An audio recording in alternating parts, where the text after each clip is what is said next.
25장. 벤틀리 드러물은 성격이 너무나 뚱한 사람이라 책을 들고 읽을 때조차 그 저자가 그에게 해를 끼치기라도 하는 것 같은 표정을 지었는데 사람을 사귀는 일에서도 똑같이 뚱한 태도를 보였다. 체구와 동작 그리고 이해력이 모두 둔하고 육중한, 그런데 얼굴의 굼뜬 표정 또한 그랬고 방 안의 안무되고 축 늘어져 있는 그 자신과 똑같이 그의 입안에 축 늘어져 있는 크고 어색한 그의 혓바닥 역시 그랬다. 그는 게으르고 그만하고 인색하며 말을 잘 안하고 의심이 많았다. 그는 스미시 주의 한 부유한 집안 출신인데 그의 집안 사람들은 위와 같은 성질의 결합체인 그를 열심히 기르다가 그가 성년의 나이가 되었을 때 마침내 그가 멍청이라는 사실을 발견했다. 그 결과 벤틀리 드러물은 포키시에게 배우러 오게 되었다. 당시 그는 키가 포키시보다 머리통 하나만큼이나 컸을 뿐만 아니라 대부분의 신사들보다 6배 정도나 더 미련한 머리를 가지고 있었다. 스타톱은 마음 약한 어머니에게서 응석바지로 자랐으며 학교에 다녀야 할 시기를 넘긴 채 집에만 계속 머물러 있었다. 하지만 그는 어머니에 대해 아주 깊은 애정과 무한한 존경심을 지니고 있었다. 그는 여자 같은 섬세한 용모를 지녔는데 그의 어머니를 결코 만난 적이 없을지라도 너는 알게 될 것이야 라고 허버트가 말한 것처럼 그의 어머니와 똑같다고 할 생김새였다. 내가 드러물보다 그에게 훨씬 더 친밀감을 느낀 것은 당연한 일일 수밖에 없었다. 보트 젓기를 처음 시작하던 날 저녁부터 이미 그와 나는 집 쪽을 향해 나란히 노를 저으면서 보트 너머로 대화를 나누며 갔던 반면 드러물은 우리 뒤에 멀리 떨어진 채 쑥 내민 강둑 아래를 따라 골풀 사이로 혼자서 배를 저어왔다. 드러물은 언제나 일종의 양서류 동물처럼 물가를 따라 느릿느릿 기어가듯 배를 저었는데 심지어 조수가 그와 같은 방향으로 흘러 그를 빠르게 밀어줄 때조차도 그랬다. 그래서 나는 그에 대해 생각할 때면 항상 스타톱과 나의 배가 강 항복판에서 석양빛이나 달빛을 가르며 나아가는 동안 그가 어둠 속에서 또는 강둑 옆의 역수를 거스리며 우리 뒤를 따라오는 모습을 떠올린다. 허버트는 나의 친밀한 동료이자 친구였다. 나는 내 보트에 대한 절반의 사용권을 그에게 주었다. 그래서 그는 자주 해머스미스로 내려오곤 했다. 그래서 그의 집에 대한 절반의 사용권을 가진 나도 런던으로 자주 올라가곤 했다. 우리는 때를 가리지 않고 두 곳 사이를 내내 함께 걸어가곤 했다. 나는 아직도 그 길에 대한 애정을 간직하고 있는데 그것은 순수하고 희망에 찬 청춘기의 예민한 시점에 형성된 애정이었다. 내가 포키시의 가족과 함께 지낸 지 한 달인가 두 달인가 되었을 때 문득 커밀러식 부부가 나타났다. 커밀러는 포키시의 누이 동생이다. 미스 에비심의 집에서 같은 날 만났던 조지애너 역시 함께 나타났다. 그녀는 포키시와 사촌간인데 소화불량에 걸린 독신 여성으로 자신의 완고한 편견을 종교라고 부르고 자신의 종작 없는 감정을 사랑이라고 부르는 사람이었다. 이 사람들은 탐욕과 실망에서 비롯된 정오감으로 나를 미워했다. 물론 그들은 겉으로는 행운을 얻은 나에게 비굴하게 짝이 없는 태도로 알랑거렸다. 그들은 포키시를 자신의 이해관계에 대해 아무 개념이 없는 아기 같은 어른으로 대하면서 이전에 드러냈던 것과 똑같은 그런 자기 만족적인 아량의 태도를 계속 내보였다. 포키 부인에 대해서는 그들은 그녀를 경멸했다. 하지만 그녀가 인생에서 가엾게도 큰 실망을 당한 귀한 집사람이라는 것을 인정해 주는 듯한 기미였는데 그 사실이 그들 자신에게 미약하나마 반사적인 광채를 던져주었기 때문이다. 내가 자리를 잡고 학업에 전념하기 시작한 곳의 환경은 대충 이러했다. 나는 곧 낭비하는 습관에 사로잡혔다. 그래서 몇 달 전만 해도 어마어마한 금액으로 생각했을 돈을 쉽게 써대기 시작했다. 하지만 생활을 잘하든 못하든 책 읽고 공부하는 것만은 충실히 했다. 이와 관련해 내게 내세울 게 있다면 오직 내 부족한 점을 느낄 만큼의 분별력이 나에게 어느 정도 있었다는 사실밖에 없다. 포키시와 허버트 사이에서 나는 빠른 진척을 보였다. 두 사람 중 한 사람이 언제나 곁에 있으면서 나에게 동기와 의욕을 불어넣어주고 내 앞길에서 장애물들을 다 치워주는 상황에서 내가 만약 이보다 더 느린 진척을 보였다면 나는 들음을 만큼이나 한심한 돌대가리였음에 틀림없을 것이었다. 나는 외믹 씨를 여러 주 동안 만나보지 못했다. 그래서 그에게 쪽지를 써 보내기로 작정하고 적당한 날 저녁 때 그와 함께 그의 집을 방문해보고 싶다는 제안을 했다. 그는 대단히 기쁘다는 말과 함께 6시에 사무실에서 나를 기다리고 있겠다는 답장을 보내왔다. 약속한 날 나는 거리로 갔고 거기서 외믹 씨를 만났다. 시계는 막 6시를 치고 있었고 외믹 씨는 금고 열쇠를 덩어리 아래로 집어넣고 있던 참이었다. 윌워스까지 걸어서 가는 것에 대해 생각해 보았나요? 그가 물었다. 외믹 씨만 좋으시다면 나는 말했다. 저야 물론이죠. 나는 물론 적극 찬성입니다. 외믹의 대답이었다. 하루 종일 다리를 책상 밑에 두고 앉아 있었기 때문에 다리를 좀 풀어줄 수 있다면 무척 기쁠 것입니다. 자, 내가 저녁으로 무엇을 준비했는지 말씀드리지요, 핍씨. 스테이크로 만든 스튜 요리. 집에서 직접 만든 거지요. 그 스튜 요리와 차가운 구운 닭고기. 이것은 작은 음식점에서 가져온 거지요. 닭고기는 연할 겁니다. 음식점 주인이 저번 날 우리가 맡은 몇몇 사건의 배심원이었는데 우리가 그를 배심원이라서 빨리 노연하게 해 주었거든요. 그 닭고기를 살 때 나는 그에게 그 점을 상기시키며 이렇게 말했죠. 좋은 걸로 골라주게 브리튼 영감. 마음만 있었다면 우리는 충분히 하루 이틀 더 당신을 배심원석에 앉아있게 만들 수 있었으니까 말이야. 이 말에 그는 이렇게 대답했습니다. 우리 가게에서 제일 좋은 닭고기를 당신께 선물로 드리게 해 주십시오. 물론 나는 그러라고 했죠. 닭고기도 어디까지나 휴대와 이동이 가능한 재산이니까요. 늙으신 부모가 한 분 계신 것에 반대는 하지 않겠죠. 정말이지 나는 그가 아직도 닭고기 이야기를 계속하고 있는 줄 알았다. 그가 이렇게 덧붙이기 전까지는 말이다. 우리 집에 늙으신 부모 한 분이 계시거든요. 나는 곧 이에 대해 예의에 맞게 괜찮다고 대답했다. 그러니까 당신은 제거스 씨와 아직 식사를 하지 않았군요. 우리가 함께 걸어가기 시작했을 때 그는 말을 계속했다. 예, 아직 안 했습니다. 오늘 오후 그는 당신이 올 예정이라는 말을 들었을 때 나에게 곧 당신과 식사를 할 거라고 말했답니다. 내 예상으로는 아마 내일쯤 초대를 받을 것 같습니다. 그는 당신 친구들도 함께 초대할 것입니다. 모두 3명이지요. 그렇죠? 드러머를 평소 내 친밀한 동료로 여기지는 않았지만 나는 맞습니다. 라고 대답했다.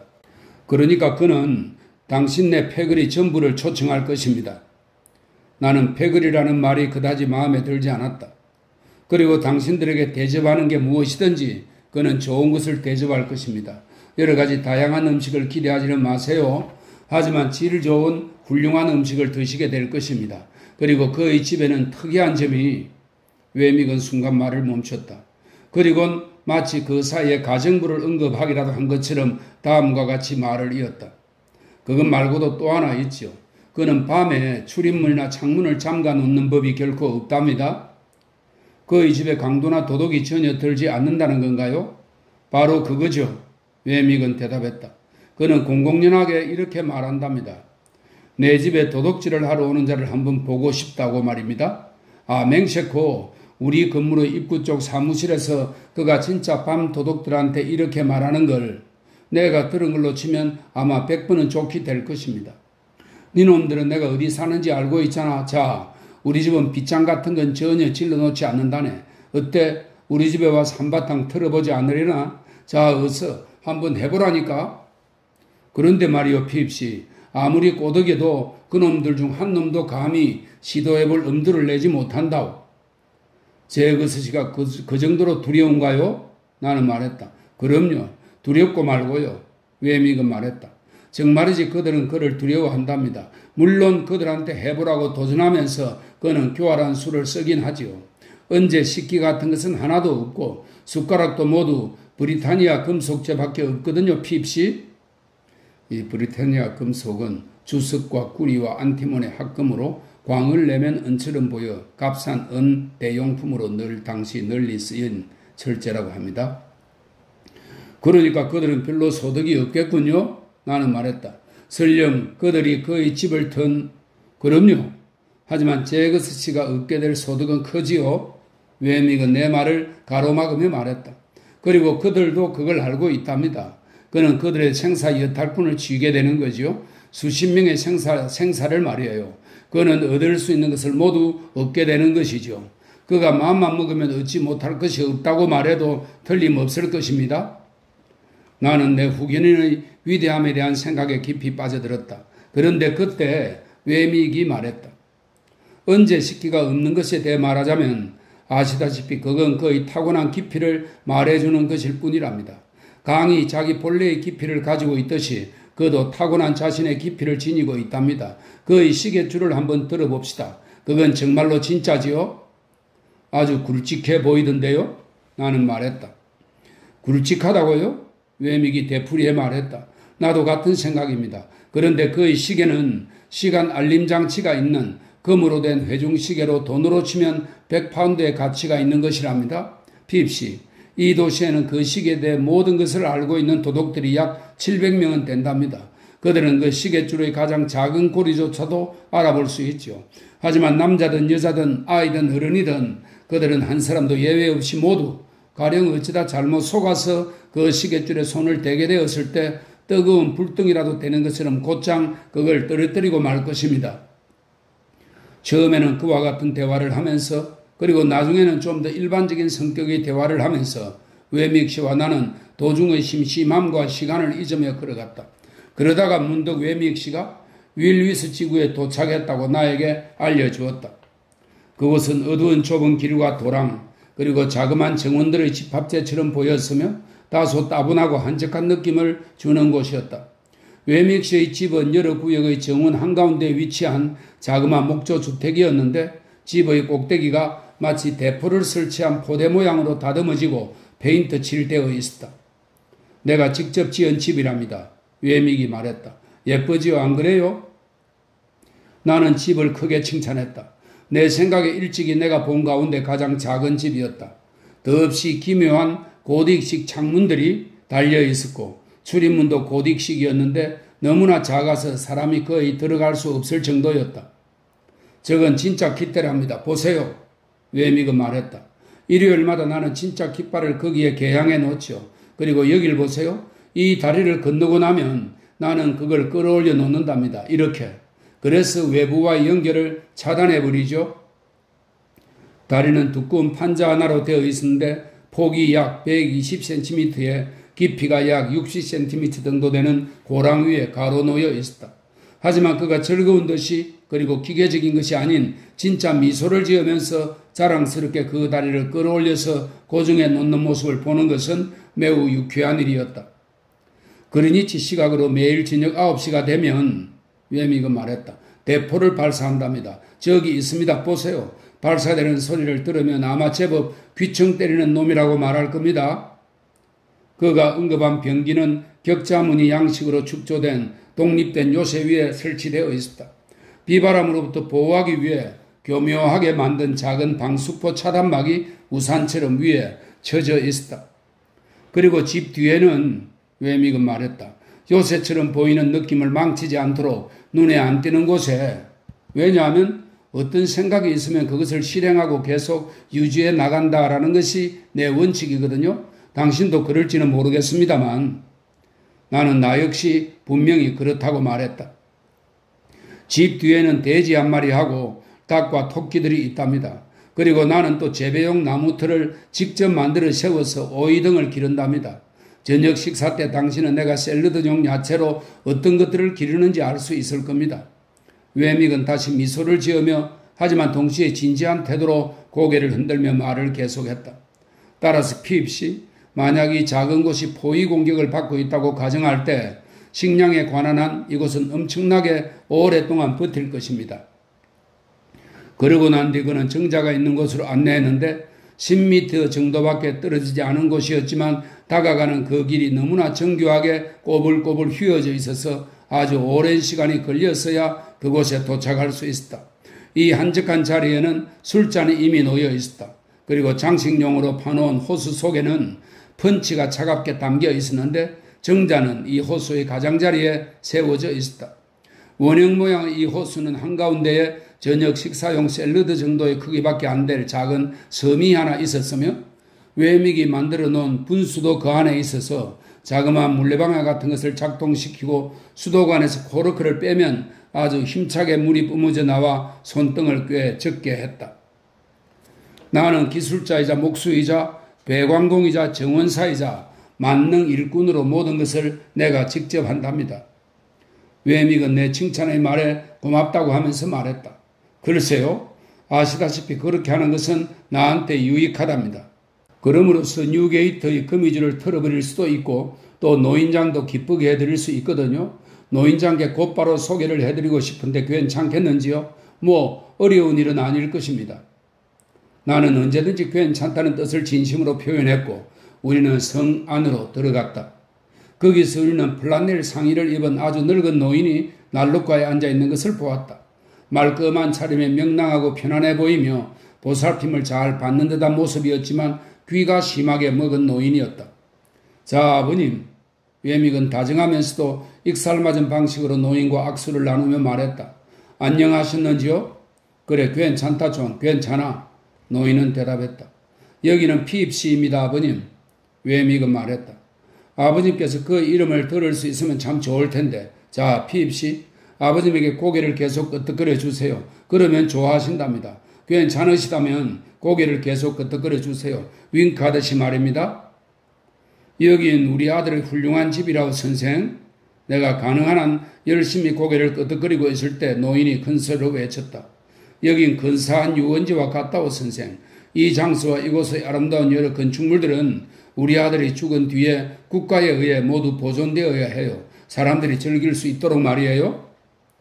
아버님은 이곳이 무척 자랑스러운 거지요? 그렇죠, 아버님. 외믹은 말하면서 노인을 찬찬히 응시했는데 그러는 그의 딱딱한 얼굴은 정말이지 부드러워져 있었다. 자, 아버님께 드리는 겁니다. 받으세요. 그리고 고개를 엄청나게 크게 한번 끄덕여 보였다. 자, 여기 또 드립니다. 받으세요. 그리고 고개를 더욱더 엄청나게 크게 한 번 더 끄덕여 보였다. 이걸 좋아하시죠? 그렇죠? 자, 핍시. 피곤하지 않으시다면 물론 저는 낯선 사람들에게 이것이 피곤한 일이란 걸 항상 잘 알고 있습니다만 그에게 덤으로 한 번만 더 고개를 끄덕여 주실 수 있겠습니까? 아버님께서 이걸 얼마나 좋아하시는지 당신은 아마 모를 것입니다. 나는 노인에게 한 번이 아닌 여러 번 고개를 끄덕여 주었다. 그러자 노인은 정말로 굉장히 기분 좋아했다. 우리는 그가 닭에게 모이를 주러 가는 것을 보고 그를 떠나 정자로 돌아와서는 펀치를 마시기 위해 자리에 앉았다. 거기서 외믹은 파이프 담배를 피우면서 이곳을 현재의 완전한 상태로 만들어 놓는 데는 꽤 여러 해가 걸렸다고 나에게 말했다. 이곳은 당신의 소유인가요, 외믹 씨? 오, 그럼요. 외믹은 말했다. 한 번에 조금씩 사들여서 마침내 전부 갖게 되었죠. 정령코 완전한 내 소유의 사유재산이랍니다. 그래요, 정말? 제거스씨께서도 훌륭한 곳이라고 칭찬하겠죠? 그는 여기 와본 적이 전혀 없답니다. 외믹은 말했다. 이곳에 대해 들어본 적도 없죠? 노인장도 만나본 적이 없죠? 그에 대해 들어본 적도 없고요. 그렇답니다. 사무실과 사생활은 서로 별개의 문제니까요. 사무실에서 나갈 때 나는 이 성을 뒤에다 버리고 갑니다. 마찬가지로 이 성에 들어올 때 나는 사무실을 뒤에다 버리고 옵니다. 당신한테 그리 싫은 것이 아니라면 당신도 이곳에 대해 그렇게 해주면 무척 고맙겠습니다. 나는 직장에서 이곳이 이야기되는 것을 바라지 않습니다. 물론 나는 신의상 그 요청을 따라 주어야 한다고 느끼고 그러겠노라고 대답했다. 펀치가 아주 맛있었으므로 우리는 거의 9시가 다 되도록 거기에 앉아서 마시며 이야기를 나누었다. 대포 발사 시간이 되어가는군요. 문득 외믹이 담배 파이프를 내려놓으며 말했다. 노인장이 특별히 즐거워하는 것이랍니다. 우리가 성 안으로 다시 들어갔을 때 노인장은 기대에 찬 눈으로 부지깽이를 빨갛게 달구고 있었는데 그것은 밤마다 수행하는 큰 의식을 위한 준비 작업이었다. 외믹은 손에 시계를 들고 서서는 빨갛게 달구어진 부지깽이를 노인장에게서 받아서 포대로 달려갈 정확한 순간이 되기를 기다렸다. 마침내 그는 부지깽이를 받았고 그러곤 밖으로 나갔다. 곧 그 귀청 때리는 놈이 꽝 하고 발사되면서 허술한 작은 나무 상자 같은 집 건물이 와르르 무너질 것처럼 크게 뒤흔들렸고 집 안의 모든 유리장과 찻잔이 서로 부딪히며 울렸다. 그러자 노인장은 환희에 차서 크게 외쳤다. 대포가 발사되었다. 난 소리를 들었어. 나는 노인에게 고개를 끄덕거려 주었는데 얼마나 크게 끄덕거렸는지 그의 얼굴이 전혀 보이지 않았다고 단언해도 조금도 과장된 비유가 아니다. 대포 발사와 저녁 식사 시간 사이의 시간을 이용해 웨믹은 나에게 자신이 수집한 골동품들을 보여주었다. 그것들은 대부분 중범죄와 관련된 것이었는데 유명한 위조 범죄에 사용되었던 펜, 한두 개의 특별한 면도칼, 머리탈의 면뭉치, 그리고 사형 선고를 받은 후선 자필 고백 원고 몇 개 등으로 이루어져 있었다. 이 자필 고백 원고들에 대해서 웨믹은 모두 완전히 거짓말이죠. 핍시. 라면서 바로 그 때문에 특별한 가치가 있다고 말했다. 이 골동품들은 자그마한 장식용 도자기와 유리잔 작품들, 이 전시장의 소유자가 만든 여러 가지 근소한 소품들, 그리고 노인장이 깎아 만든 파이프에 담배를 채워넣는 도구들 몇 개 등등의 사이사이에 보기 좋게 분산되어 있었다. 이것들은 모두 내가 맨 처음에 안내되었던 방에 진열되어 있었는데 그 방은 일상적으로 쓰이는 거실일 뿐만 아니라 부엌이기도 한 것 같았다. 벽난로 안의 실흥에 자루 달린 냄비가 놓여 있고 벽난로 위쪽에는 고기 구이용 꼬챙이를 올려놓는 노쇠로 된 까치발 선반 바지가 달려있는 것으로 보건대 그러했다. 집안일 시중을 드는 깔끔한 소녀 하나가 있었는데 그녀는 낮에 노인장을 돌봐주었다. 그녀가 저녁 식사 준비를 다 해놓았을 때 웨믹은 그녀가 성에서 나갈 수 있도록 다리를 내려주었으며 그녀는 하루 일을 마치고 귀가했다. 저녁 식사는 훌륭했다.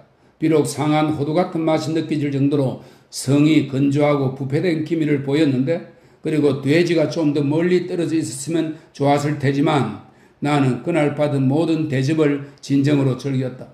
내가 잠잘 소형 장식탑 모양의 작은 침실에 대해서도 흠잡을 게 아무것도 없었다. 다만 방과 깃대 사이의 천장 두께가 너무나 얇아서 내가 침대에 누웠을 때 밤새도록 깃대를 내 이마로 반드시 받쳐줘야 할 것처럼 느꼈을 뿐이다. 웨믹은 아침에 일찍 일어났다. 미안하게도 그가 내 구두를 닦아주는 소리가 들리는 듯 했다.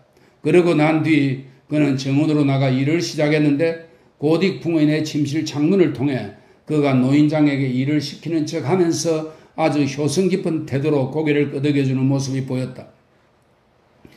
아침 식사는 저녁 식사만큼 훌륭했다. 정확히 8시 30분에 우리는 리틀 브리턴을 향해 떠났다. 가는 동안 웨믹은 차츰차츰 메마르고 딱딱해져 갔으며 그의 입은 다시 꽉 다물어져서 우체통 구멍처럼 되어갔다. 그러다가 마침내 우리가 그의 근무처에 도착하여 그가 상의의 목깃에서 열쇠를 꺼낼 순간이 되었을 때는 그는 윌워스의 존재를 완전히 잊어버린 것처럼 보였다. 마치 그의 성과 도개교와 정자와 호수와 분수와 노인장 등이 귀청 때리는 놈의 마지막 발사와 함께 모조리 하늘로 날아가 버리기라도 한 것처럼 말이다. 26장. 웨믹이 나에게 미리 말한 것처럼 나는 내 후견인의 집을 그의 현금 출납원이자 사무원인 웨믹의 집과 비교해 볼 기회를 꼭 갖게 되었다. 내가 밀워스로부터 도착해 내 후견인의 사무실 건물에 들어섰을 때 내 후견인은 자신의 방에서 향내나는 비누로 손을 씻고 있는 중이었다. 그는 나를 부르더니 웨믹이 나에게 귀뜸해준 그대로 나와 내 친구들을 식사에 초대했다.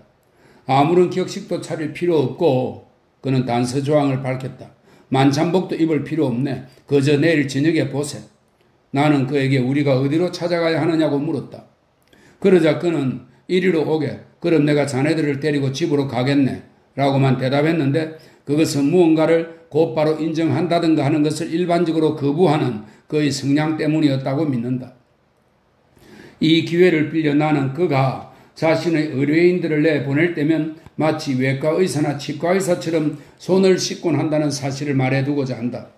그의 방에는 바로 그 목적에 맞게 설치해 놓은 벽장이 하나 있었는데 거기에서는 마치 향수 파는 가게처럼 향내나는 비누 냄새가 강하게 풍겼다.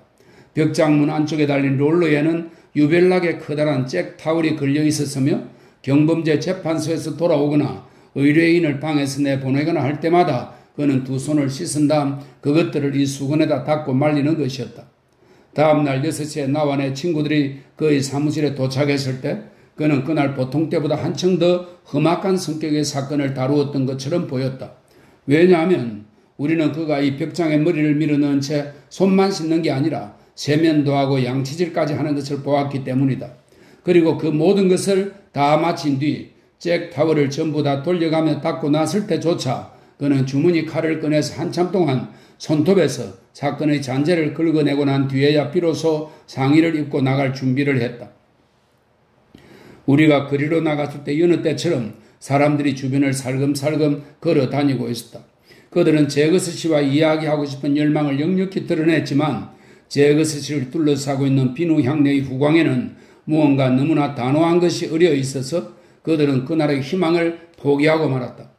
우리가 길을 따라 서쪽으로 쭉 걸어갈 때 이따금 거리의 군중 가운데 누군가가 그의 얼굴을 알아보았는데 그런 일이 일어날 때마다 그는 나에게 좀 더 큰 목소리로 말했을 뿐 달리 누군가를 알아본다든가 아니면 누군가가 자기를 알아봤다는 사실에 주의를 기울이거나 하는 법이 전혀 없었다. 그는 소호 지구의 제라드 거리로 우리를 안내한 뒤 그 거리 남쪽에 있는 한 집으로 데리고 갔다. 그런 종류의 집으로는 다소 위험이 있었지만 애석하게도 페인트 칠이 필요한 상태였고 창문들도 더러웠다.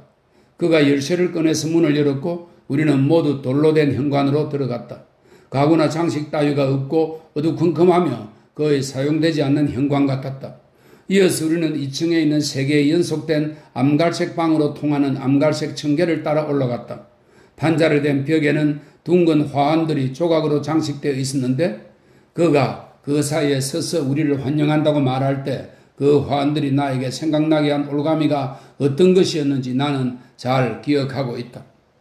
만찬은 3개의 방 가운데 제일 좋은 방에 준비되어 있었다. 2번째 방은 그가 옷 갈아입은 방이고 3번째 방은 그의 침실이었다. 그는 이 집 전체를 자신이 소유하고 있지만 우리가 본 방들 외에는 거의 사용하지 않는다고 우리에게 말했다. 식탁은 안락하게 준비되어 있었다. 물론 은그릇은 사용되지 않았다.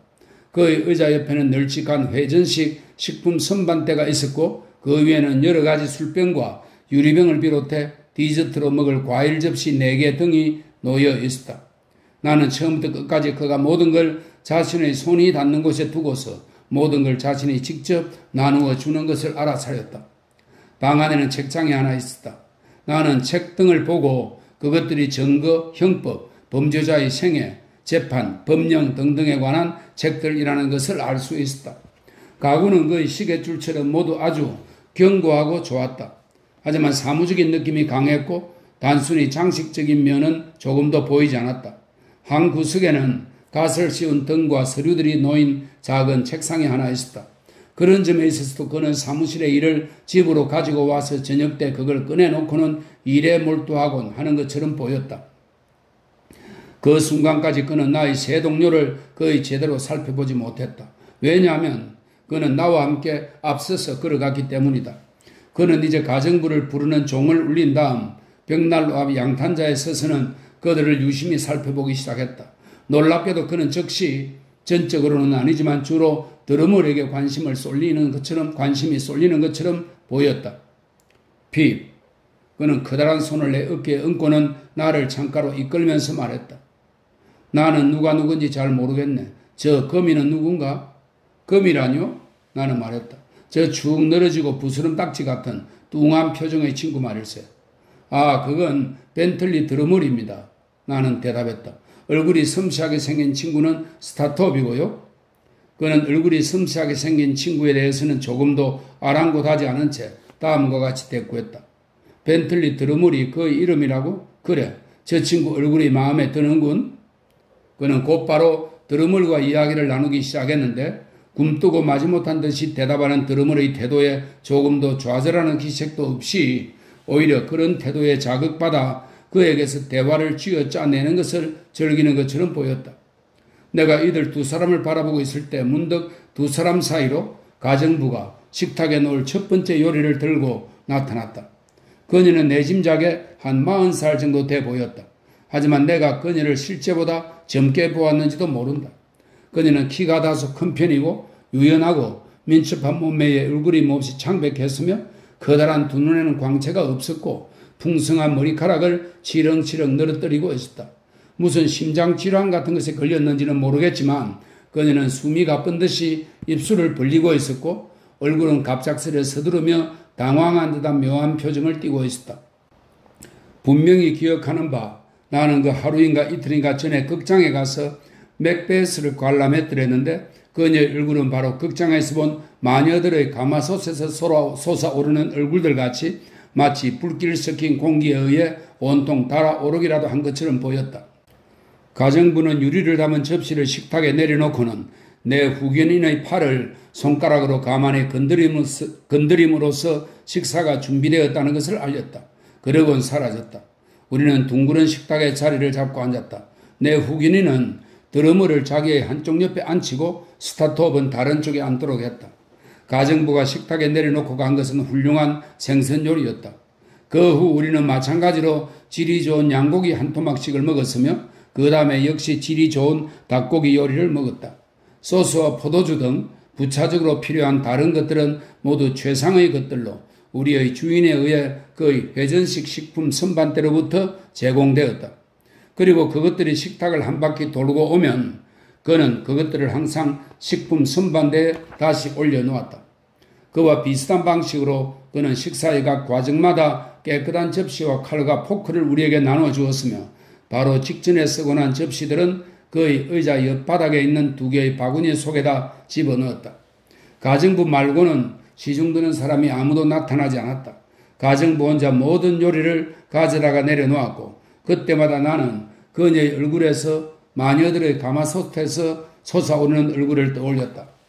여러 해가 지난 후 나는 어느 자리에서 놀이 삼아 이 여자의 얼굴을 연출해 보인 적이 있는데 치렁치렁 흘러내리는 머리카락 말고는 타고난 닮은 점이 전혀 없는 여자의 얼굴을 어두운 방에서 불꽃이 타오르는 큰 독주잔 뒤로 지나가게 함으로써 그녀와 무섭도록 똑같이 생긴 얼굴을 표현해낼 수 있었다.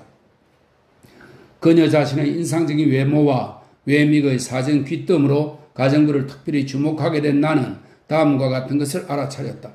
그것은 그녀가 방에 있을 때는 언제나 내 후견인을 주의 깊게 살펴본다는 것과 그의 앞에다 어떤 접시도 내려놓을 때마다 항상 머뭇거리며 손을 다시 뺀다는 사실이었다. 그건 마치 나중에 그가 자기를 부르는 것이 두려워서 무언가 할 말이 있으면 자기가 가까이 있는 그때 말해 주었으면 하고 바라는 듯한 태도였다. 내 상상인지는 모르겠지만 나는 제 것의 태도에서 그가 이걸 알고 있으며 의도적으로 그녀를 늘 불안하게 만들고 있다는 느낌이 들었다. 만찬은 유쾌하게 진행되었다. 나는 내 후견인이 비록 화제를 제시하기보다는 따라가는 것처럼 보였을지라도 우리한테서 우리 기질의 가장 나쁜 면을 쥐어짜내고 있다는 사실을 알아차렸다. 가령 나 자신으로 말하면 나는 어느 틈에 나의 사치스러운 낭비벽과 허벗의 후원자 같은 건방진 태도와 내 훌륭한 장래를 자랑하는 경향을 드러내고 있는 것을 발견했다. 내가 입을 벌려 말하기 시작했다는 걸 알기도 전에 말이다. 이런 사정은 우리 모두 마찬가지였지만 드러머의 경우 특히 더 심했다. 인색하고 의심에 찬 태도로 다른 사람들을 비웃는 그의 성향은 생선 요리를 다 먹기도 전에 그에게서 끄집어내져서 한껏 발현되고 있었다. 그때가 지나고 우리가 치즈를 먹게 되었을 때였다. 우리의 대화는 보트 젓는 솜씨에 대한 것으로 옮겨갔는데 드러머는 저녁 때마다 우리 뒤에 쳐져서 특유의 그 양수류 같은 방식으로 느릿느릿 따라오는 것 때문에 우리의 놀림을 받았다. 그러자 드러머는 우리의 주인에게 자신은 우리와 어울리기보다는 우리와 떨어져 있는 것을 훨씬 더 좋아할 뿐이며 보트 젓는 기술로 말하자면 자기는 우리의 보트 젓기 선생을 능가하며 힘으로 말하자면 자기는 우리를 지푸라기처럼 단번에 날려버릴 수 있다고 말했다. 어떤 보이지 않는 자극을 통해 내 후견인은 이 사소한 문제에 관해 그를 그의 광분에 가까울 정도로 흥분시켰다.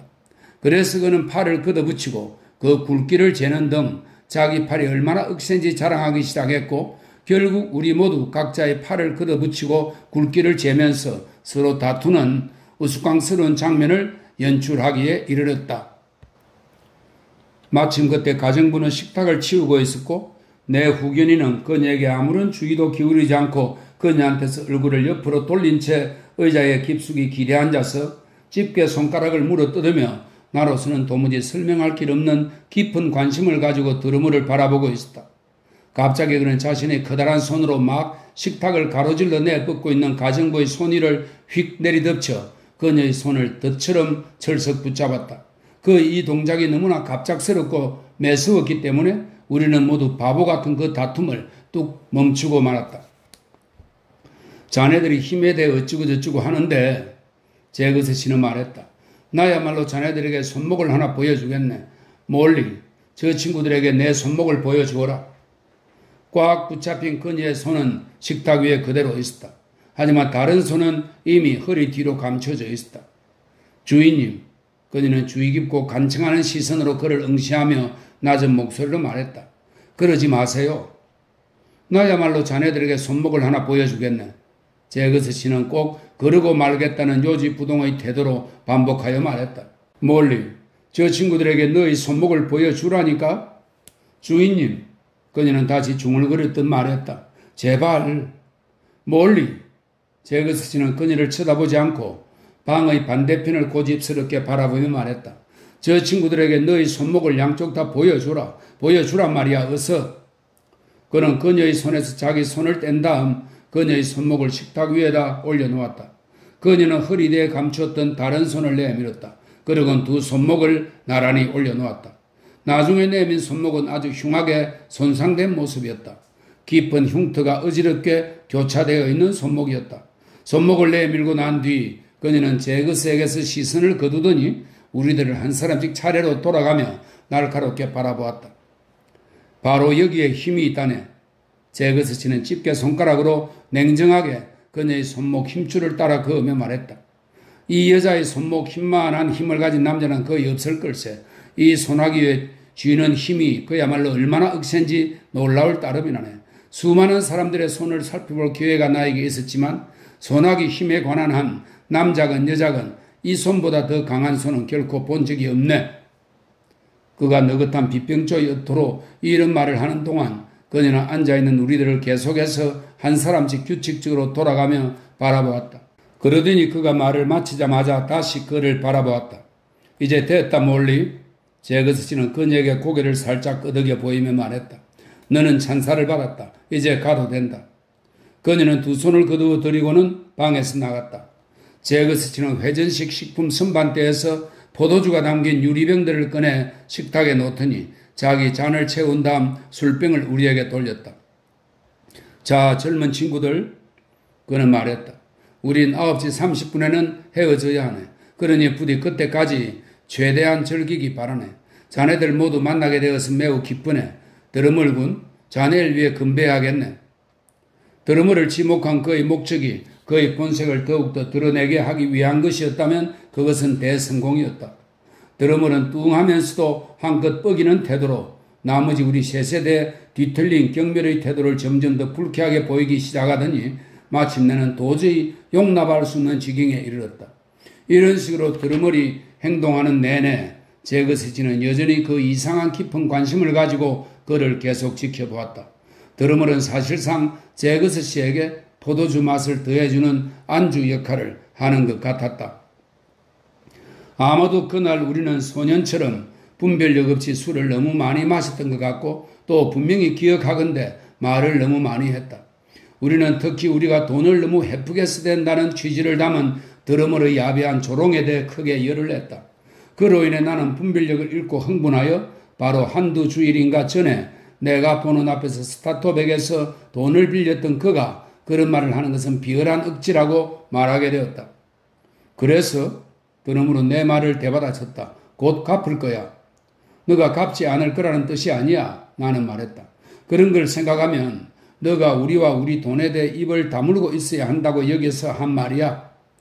뭐 너희 주제에 그렇게 여겼다고? 드러멀은 되받아쳤다. 맙소사. 내 생각에 나는 아주 모질게 응수할 작정을 하고 말을 계속했다. 아마도 너는 우리들 중 누가 돈이 필요할 때 아무한테도 돈을 빌려주지 않을 거야. 그래 맞아. 드러멀이 말했다. 나는 너희들 누구에게도 단 6펜스도 안 빌려줄 거야. 난 누구에게도 6펜스도 안 빌려줄 거야. 그러면서도 남에게 돈을 빌리다니 좀 비열하다고밖에 말할 수 없겠는걸? 너 주제에 그렇게밖에 말할 수 없겠다고? 그러므로 내가 한 말을 되풀이했다. 맙소사. 이건 너무나 심하게 화를 자극하는 말이었다. 그의 부르퉁하고 뻔뻔한 태도에 맞서서 아무런 성과도 올리지 못하는 나를 발견했기 때문에 특히 더욱 그랬다. 그래서 나는 만류하려는 허버트의 노력도 무시하고 이렇게 말하고 말았다. 이봐, 드러물군.